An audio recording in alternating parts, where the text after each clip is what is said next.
الحمد لله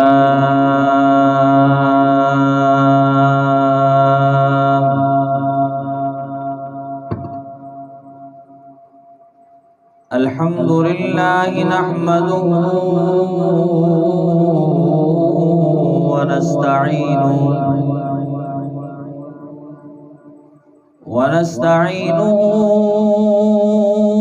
ونستغفره ونؤمن به ونتوكل عليه ونعوذ بالله من شرور أنفسنا ومن سيئات أعمالنا من يهده الله فلا مضل له ومن يضلله فلا هادي له ونشهد أن سيدنا وسندنا ونبينا ومرشدنا ومأوانا وملجانا وأولانا وأفضلنا وأعظمنا وقائدنا محمدا عبده ورسوله أما بعد فأعوذ بالله من الشيطان الرجيم بسم الله الرحمن الرحيم إنا نحن نزلنا الذكر وإنا له لحافظون وقال تعالى في مقام آخر لو أنزلنا هذا القرآن على جبل لرأيته خاشعا متصدعا من خشية الله وتلك الأمثال نضربها للناس لعلهم يتفكرون قال النبي صلى الله عليه وسلم خيركم من تعلم القرآن وعلمه وقال النبي صلى الله عليه وسلم القرآن حجة لك أو عليك أو كما قال النبي صلى الله عليه وسلم صدق الله وصدق رسوله النبي الأمي الأمين الكريم ونحن على ذلك لمن الشاهدين والشاكرين والحمد لله رب العالمين اللهم صل على سيدنا ومولانا محمد وعلى آل سيدنا ومولانا محمد وبارك وسلم عليه سبحانك لا علم لنا إلا ما علمتنا إنك أنت العليم الحكيم سبحان الأبدي الأبد سبحان الواحد الأحد سبحان الفرد الصمد سبحان من رفع السماء بغير عمد سبحان من وسط الأرض على ماء جمد سبحان من خلق الخلق وأحصاهم عددا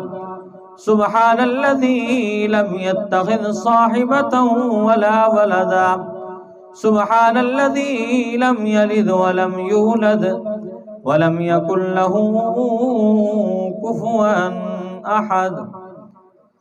یا الہی تو ہمیں عامل قرآن کر دے، آمین کہو۔ یا الہی تو ہمیں عامل قرآن کر دے، پھر نئے سرے سے مسلمان کو مسلمان کر دے۔ وہ پیغمبر جسے سرتاج رسول کہتے ہیں، وہ پیغمبر جسے سرتاج رسول کہتے ہیں، اس پیغمبر کی امت کو پھر سے عامل قرآن کر دے۔ انتہائی واجب الاحترام معزز دوستو،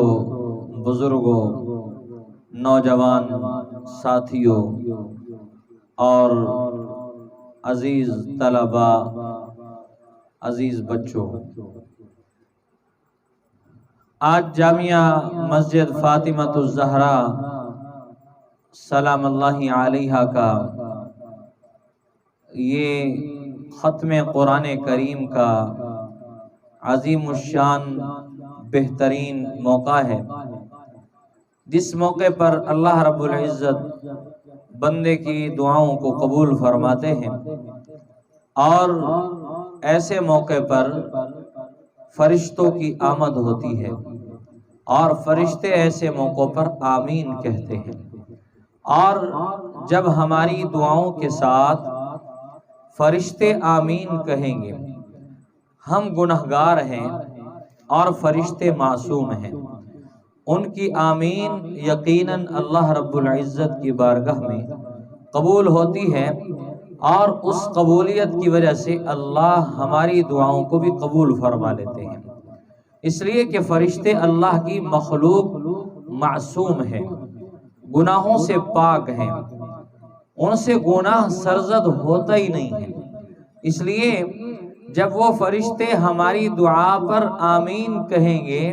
تو ہماری دعا کی قبولیت میں کیا شک رہ جائے گا۔ اس لیے سب سے پہلی گزارش تو یہ ہے کہ جتنی دیر آپ تشریف رکھیں،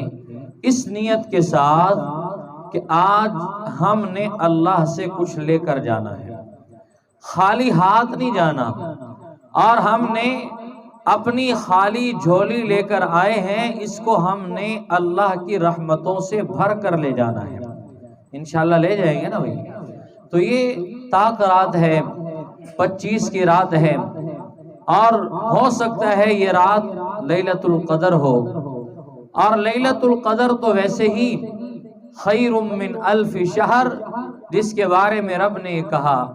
کہ یہ 1000 مہینوں سے بہتر ہے۔ کتنی بہتر ہے یہ علم اللہ نے اپنے نبی کو نہیں، صحابہ کرام کو نہیں، صلحاء، اتقیاء، اصفیاء، مفسر، محدث، مدبر، قراء، علماء، شہداء، کسی کو بھی اللہ نے یہ علم نہیں دیا، بلکہ اللہ نے ایک جملہ فرما دیا کہ میں نے اس رات کو خیر من الف شہر، 1000 مہینوں سے اعلیٰ، 1000 مہینوں سے افضل، اس کی تلاوت 1000 مہینوں سے اعلیٰ، اس کی ذکر 1000 مہینے کے ذکر سے اعلیٰ، اس رات کا تذکرہ، اس رات میں قرآن کی تلاوت، اور وہ ایک لفظ ہزاروں نیکیوں سے اعلیٰ، میرے اور آپ کے پیغمبر کو اللہ نے اس امت کو اپنے نبی کی برکت سے یہ رات عطا فرمائی۔ تو یہ رات بہترین رات، کیونکہ جو پیغمبر اللہ نے دیا وہ پیغمبر سب سے بہتر، جو اللہ نے کتاب ہمیں دی وہ کتاب سب سے بہتر، جو ہمیں اللہ نے اپنے نبی کا امتی بنا دیا یہ امت سب امتوں سے بہتر،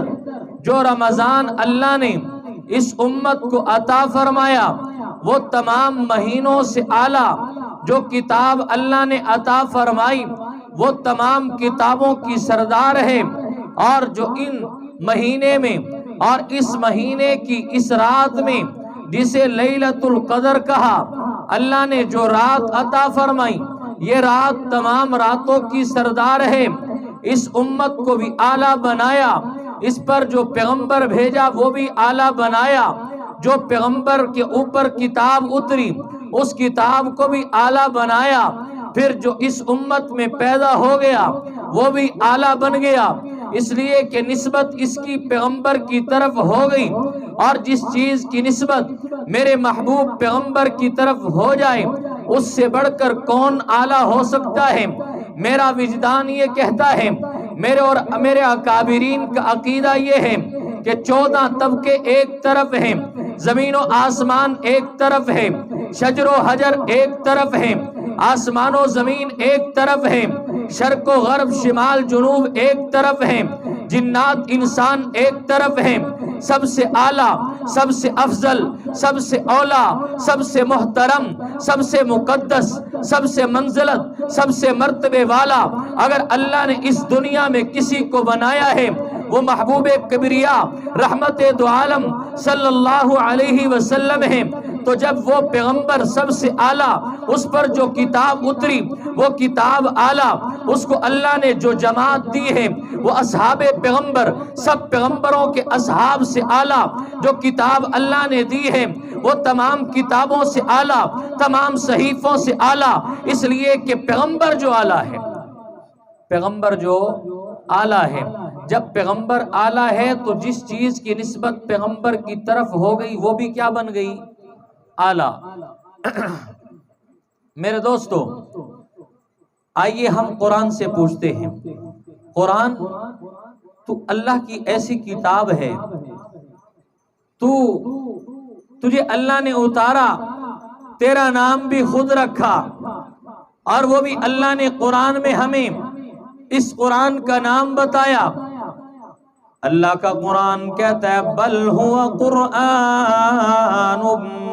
مجید، یہ قرآن، اس قرآن کو اللہ نے قرآن نام دیا،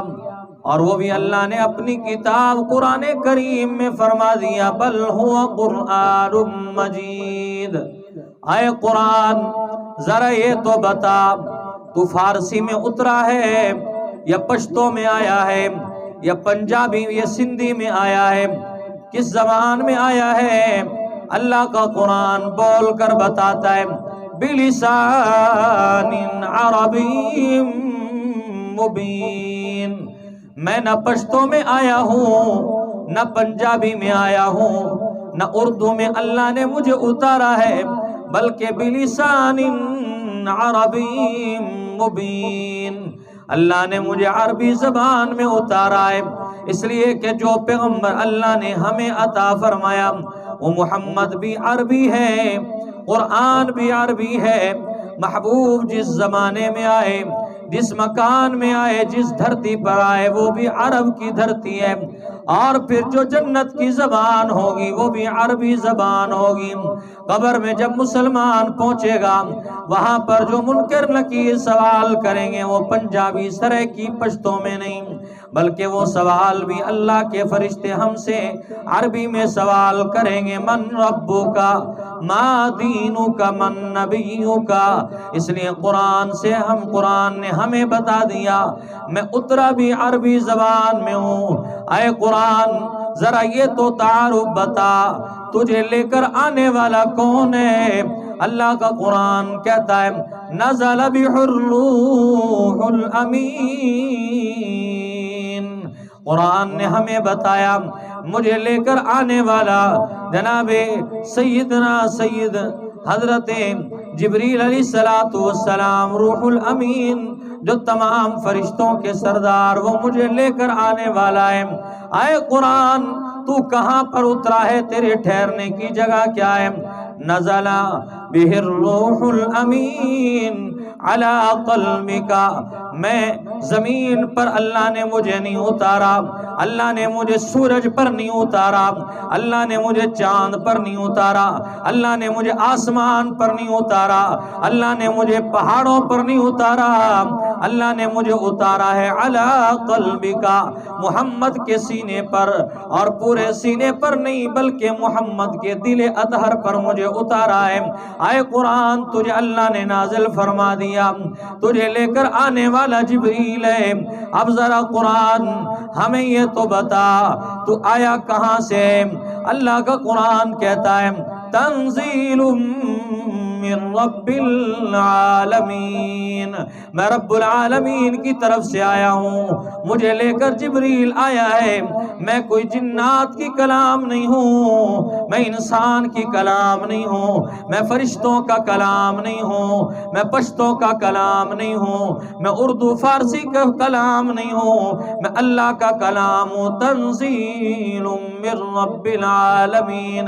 آئے قرآن ذرا یہ تو بتا تیری حفاظت کی گارنٹی کیا ہے؟ ہم کیسے بتائیں تیری حفاظت کون کرے گا؟ اللہ کا قرآن ہمیں خود بتاتا ہے اِنَّا نَحْنُ نَزَّلْنَا الذِّكْرَ وَإِنَّا لَهُ لَحَافِظُونَ۔ مشرق ختم ہو جائے، مغرب ختم ہو جائے، سورج بے نور ہو جائے، چاند ختم ہو جائے، آسمان کے ٹکڑے ہو جائیں، پہاڑ ریزہ ریزہ ہو جائے، زمین ہوا بن جائے اور زمین میں آگ لگ جائے، ساری دنیا بدل سکتی ہے پر رب کا قرآن نہیں بدل سکتا۔ اللہ کا قرآن کہتا ہے اِنَّا نَحْنُ نَزَّلْنَا الذِّكْرَ وَإِنَّا لَهُ لَحَافِظُونَ۔ اللہ فرماتے ہیں میں نے اس کو اتارا تو مکہ کی دھرتی پر ہے، میں نے اتارا تو اس کو مدینہ کی دھرتی پر ہے، میں نے اتارا تو اس کو احد بدر کے اندر اتارا ہے، لیکن قرآن کا حافظ میں پنجگرائی کے مسلمان کے ایک غریب گھرانے کے گھر کے اندر ایک معصوم بچہ ہوگا جس کے سینے میں الحمد سے لے کر والناس تک اس کے پورے سینے کے اندر میں قرآن کو محفوظ نہ کر دوں تو مجھے خدا نہ کہہ دینا۔ اللہ کا قرآن کہتا ہے اِنَّا نَحْنُ نَزَّلْنَا الذِّكْرَ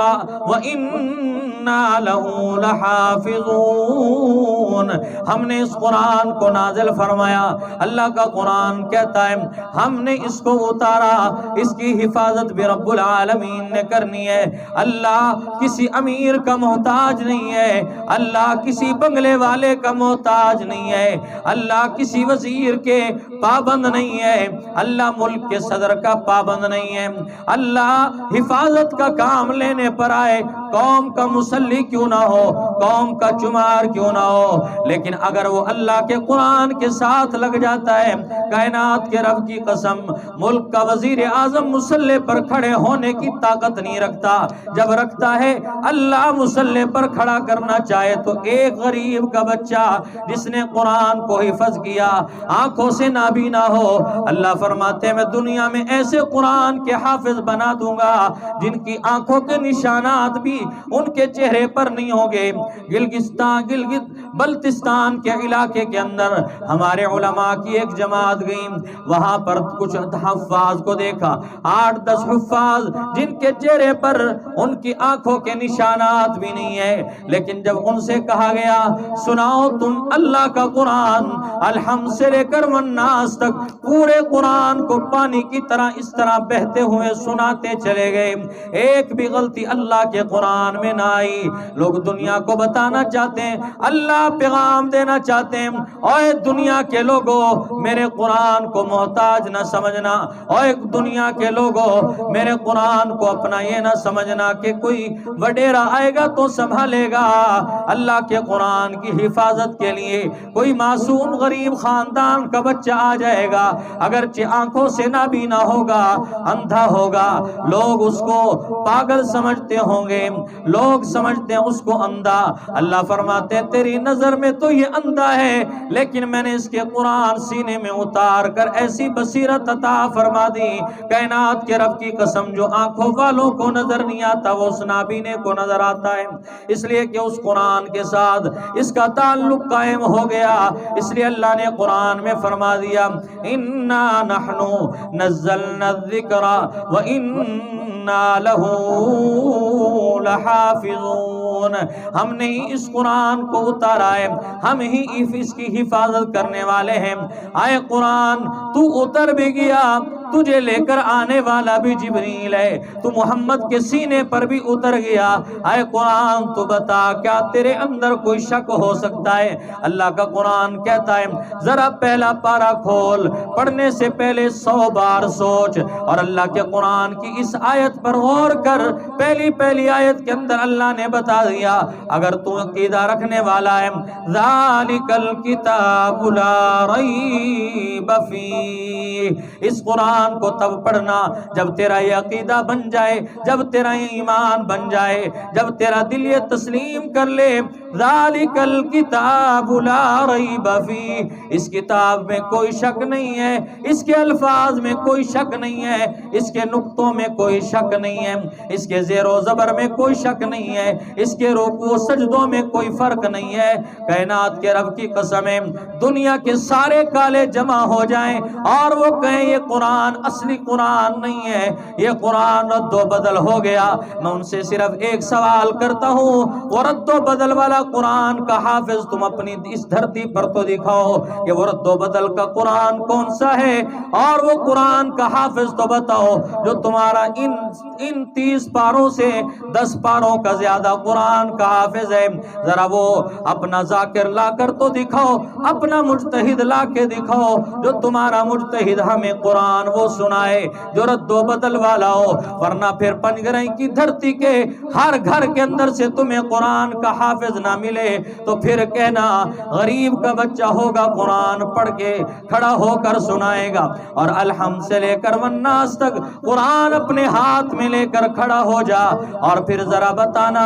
کہ اس بچے کے قرآن میں کوئی غلطی نہیں ہے۔ یہاں پر تو اللہ نے یہ بھی معاف نہیں کیا، قرآن پڑھانے قرآن سنانے والا استاد ہے، قرآن سننے والا شاگرد ہے، لیکن قرآن میں جب نماز کے اندر استاد غلطی کرتا ہے، شاگرد روایت نہیں کرتا کہ یہ تو میرا استاد ہے، وہ بھی فوراً بول پڑتا ہے استاد جی آپ غلط پڑھ رہے ہیں۔ باپ کھڑا ہے مصلی پر، بیٹا پیچھے کھڑا ہے۔ اللہ کے قرآن کی شان تو یہ ہے کہ اگر قرآن باپ پڑھ رہا ہے اور وہ کسی قسم کی غلطی کرتا ہے اور پیچھے سننے والا اس کا بیٹا ہے قرآن کا حافظ، اللہ کی قسم وہ بھی اس کو ایک لفظ آگے نہیں چل سکتا، اس لیے کہ یہ قرآن کے حق ہونے کی دلیل ہے،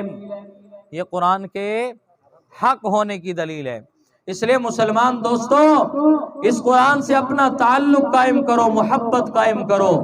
اللہ نے یہ قرآن ہمیں اتنا بہترین عطا فرما دیا، اگر ہم اس کی قدر کریں گے تو مرنے کے بعد یہ ہماری قبر میں ہمارے کام آنے والا ہے، یہ روشنی مرنے کے بعد کام آئے گی، جب ہم اپنی اپنی قبروں میں پہنچ جائیں گے اور کوئی ساتھ دینے والا نہیں ہوگا، اس وقت اس قرآن کی قدر اور قیمت کا پتہ چلے گا کہ یہ قرآن کون سی کتاب تھی، اس قرآن سے ہم نے کتنا تعلق قائم کیا، اس قرآن کو ہم نے کتنا سچا سمجھا۔ جو سچا سمجھے گا کائنات کے رب کی قسم ہے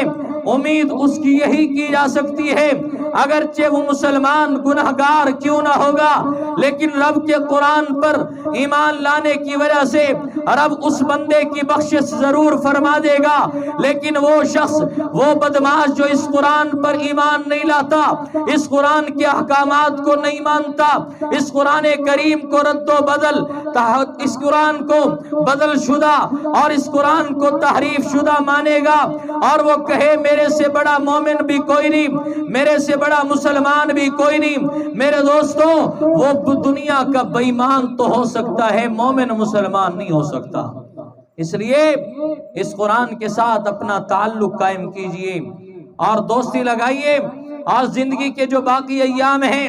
قرآن کو دیکھیں، دیکھنا ثواب، قرآن کو پکڑیں، اس کا پکڑنا ثواب، قرآن کو آپ ترجمے کے ساتھ پڑھیں، ترجمے کے ساتھ پڑھنا ثواب، قرآن کو آپ کھڑے ہو کر پڑھیں، کھڑے ہو کر پڑھنا ثواب، بیٹھ کر پڑھیں، بیٹھ کر پڑھنا ثواب، اس کو دیکھ کر پڑھیں پھر ثواب، بغیر دیکھے پڑھیں پھر ثواب، وضو کے ساتھ پڑھیں پھر ثواب، بغیر وضو کے پڑھیں پھر ثواب۔ اس لیے میرے دوستو اللہ نے یہ قرآن کریم ہمیں بہترین ایسی نعمت اپنی قدرت اور طاقت سے اپنی کلام عطا فرما کر امت کے لوگوں پر احسان فرما دیا کہ جب میں نے تمہیں اتنا عظیم پیغمبر دے دیا، جب تمہیں میں نے اتنا مقام والا سرتاج رسول عطا فرما دیا، تو جب میں نے پیغمبر دے دیا تو پیغمبر کے ساتھ میں نے تمہیں بہترین کتاب بھی عطا فرما دی۔ آؤ قرآن سے پوچھتے ہیں، قرآن ذرا ہمیں یہ تو بتا کہ اے قرآن تو کس مہینے میں اترا ہے؟ قرآن سے پوچھا، اے قرآن تو کس مہینے میں اترا؟ قرآن کہتا ہے شہر رمضان الذی انزل فیہ القرآن۔ قرآن کہتا ہے مجھے اللہ نے اتارا ہے، اور اللہ نے مجھے رمضان کے مہینے میں اتارا ہے۔ اے قرآن تجھے اللہ نے کہاں اتارا؟ قرآن کہتا ہے نزل علی محمد، اللہ نے مجھے محمد پر اتارا ہے۔ اے قرآن اللہ نے تجھے اتار بھی دیا، لیکن یہ تو بتا تیری ابتدا کب سے ہوئی؟ اللہ نے تجھے کب اتارنا شروع کیا؟ اللہ کا قرآن کہتا ہے اِنَّا أَنزَلْنَاهُ فی لیلۃ القدر، اللہ نے اس قرآن کریم کو اتارا ہے لیلۃ القدر میں، رمضان کے مہینے میں اللہ نے اس قرآن کو اتارا۔ اس لیے مسلمان دوستو، قرآن اور رمضان کا بڑا گہرا جوڑ ہے، قرآن اور رمضان کا بڑا گہرا تعلق ہے۔ قرآن سے بھی دوستی لگاؤ اور رمضان مبارک کے باقی ایام سے بھی دوستی لگاؤ۔ آج وقت ہے اس قرآن کے ساتھ دل لگانے کا۔ جب موت کا ٹائم قریب آ گیا اور اللہ کا آرڈر ہو گیا آ میرے بندے میرے پاس آ جا، اب دنیا میں رہنے کی تیرے لیے کوئی ضرورت نہیں ہے، ایک وقت تک میں نے تجھے مدت عطا فرما دی تھی، دنیا میں رہ کر نیک عمل کرتا، دنیا میں رہ کر اچھے اعمال کرتا، دنیا میں رہ کر اللہ کے ساتھ تعلق جوڑتا۔ اگر جوڑ دیا تو اللہ کا قرآن کہتا ہے جب موت کا ٹائم آئے گا یا ایتھا النفس المطمئنہ ارجعی الی ربک راضیۃ مرضیہ فادخلی فی عبادی وادخلی جنتی۔ میرے بندے دنیا میں تو نے میری مرضی کے مطابق زندگی گزاری، اب میں تجھے راضی کروں گا، تیرے دن اور رات کا خیال رکھوں گا۔ تجھے دنیا میں بڑی پریشانیاں آئیں، اب تجھے مرنے کے بعد کوئی پریشانی نہیں آئے گی۔ فادخلی فی عبادی، میرے بندوں میں داخل ہو جا، وادخلی جنتی، اور ادھر میرے بندوں میں داخل ہو اور ادھر جنت میں داخل ہو جا۔ اس لیے مسلمان دوستو، ان ایام جو باقی بچے ہوئے ہیں اپنی نوجوانی کو ضائع نہ کریں، اپنے اوقات کو ضائع نہ کریں۔ ایک ایک لمحہ کائنات کے رب کی قسم ہم مرنے کے بعد سبحان اللہ کو ترسیں گے، مرنے کے بعد لا الہ الا اللہ کہنے کو ترسیں گے، مرنے کے بعد اللہ اکبر کہنے کو ترسیں گے۔ مشکات شریف کے اندر روایت موجود ہے، رحمت دو عالم صلی اللہ علیہ وسلم نے فرمایا کہ جو مرنے والا ہوتا ہے، یہ مرنے والا موت کے بعد ایسے ہو جاتا ہے جیسے پانی میں ڈوب رہا ہو۔ جس طرح پانی میں ڈوبنے والے کو کوئی سہارا چاہیے، اسی طرح مرنے کے بعد مرنے والے آدمی کو ایک نیکی چاہیے کہ کوئی آدمی مجھے اصال ثواب کر دے۔ اس لیے مسلمان دوستو، آج ان لمحات کو اوقات کو قیمتی بنا لیں تاکہ مرنے کے بعد ہمیں رنج و علم نہ رہے، پریشانی کی گمیر میں نہ گھم جائیں اور پھنس جائیں اس بنور کے اندر۔ اس لیے مسلمانوں، آج اپنی ڈوبتی ہوئی کشتی کو بچا لو، جس نے بچا لیا کائنات کے رب کی قسم وہ کامیاب ہو گیا، اور جو نہ بچا سکا اللہ کی قسم وہ تباہ و برباد ہو گیا۔ موت بھی اس کی اچھی نہیں ہوگی، مرنے کے بعد کی قبر بھی اچھی نہیں ہوگی، اور پھر محشر کا میدان بھی اچھا نہیں ہوگا۔ اور جس نے موت کے وقت کلمہ پڑھ لیا، اللہ کی قسم وہ دنیا کا بھی کامیاب ترین انسان اور قبر کا بھی کامیاب ترین انسان، محشر کا بھی کامیاب ترین انسان۔ ایک واقعہ بیان کر کے بات کو ختم کرنا چاہتا ہوں۔ ایک مستری کا کام